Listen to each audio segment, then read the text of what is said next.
Episode 5, The Sheriff's Cover-Up. They call me the law in this town, the one who keeps order, keeps folks safe, makes sure nothing bad crosses the county line. But the truth, the worst danger has always been inside these borders. And sometimes, it's me. My name is Sheriff Tom Grady, and I've been wearing this badge for 27 years. To most people, that makes me a hero. To me, it makes me a liar. Because the badge doesn't just stand for justice anymore. It stands for secrets. Secrets I've buried so deep they've grown roots under this whole town. And tonight, I'm confessing one of them. It all started the night of the accident. That's what everyone calls it. The night Charles Whitman, the town's golden businessman, husband of sweet Margaret, benefactor of the church, died in a car crash. But here's the thing. It wasn't an accident. And I know because I made sure no one ever found out the truth. Let me back up.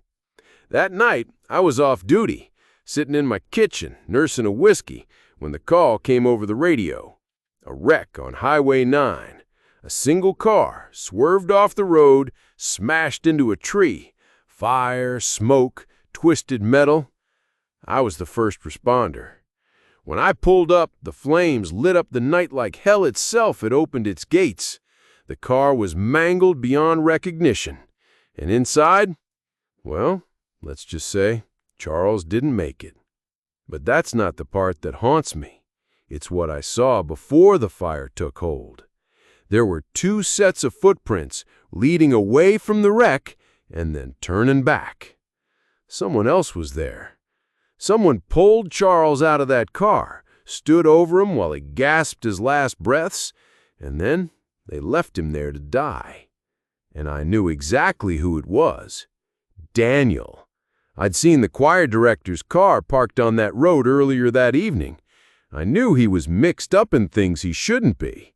And when I looked down at Charles's lifeless body, a bruised mark on his jaw, I realized they'd fought. Margaret's husband, Margaret's lover. The collision wasn't fate. It was fury. Now I had a choice. I could have called it in, could have told the truth, but what would that truth have done? Exposed Margaret? Destroyed the church? Shattered the town? No. This place is built on image, on reputations, on keeping things pretty on the outside, no matter how rotten they are on the inside. If the truth came out, everything would crumble. So I made a choice. I called it an accident. I dragged Charles's body back toward the wreck, staged it so it looked like he'd been trapped inside all along. I kicked dirt over the footprints, wiped what I could, and let the fire erase the rest. By the time the fire trucks arrived, the story was set. Car crash, tragic, case closed. And the town swallowed it whole. But covering up one lie meant swallowing a dozen more. Because I didn't just protect Daniel, I protected Margaret. And whether they know it or not, I protected Pastor James too. Because Pastor James has his own sins. He leans on me to make sure the whispers never turn into headlines. I've turned a blind eye more than once when his late-night counseling sessions ran too long with women who weren't his wife. And the mayor? Don't even get me started. I know about his debts. I've seen him slipping envelopes into the hands of men who don't belong in polite company. If I wanted, I could end his career tomorrow. But if I do, all of it comes down. The town, the church, the government, it all collapses. So I keep the secrets. I bury them. Because in a place like this, the sheriff isn't just the law. He's the gatekeeper, the one who decides what gets told and what gets forgotten. But here's the part that gnaws at me in the dead of night. Every time I look in the mirror, I see a coward.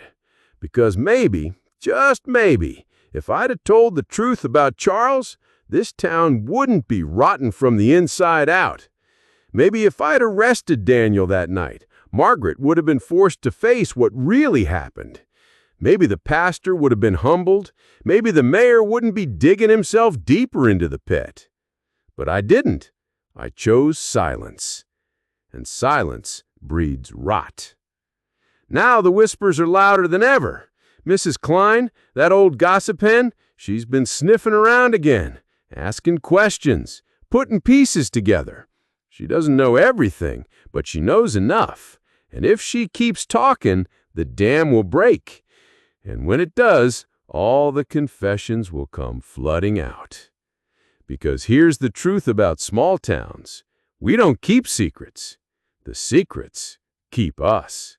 And mine could bury us all.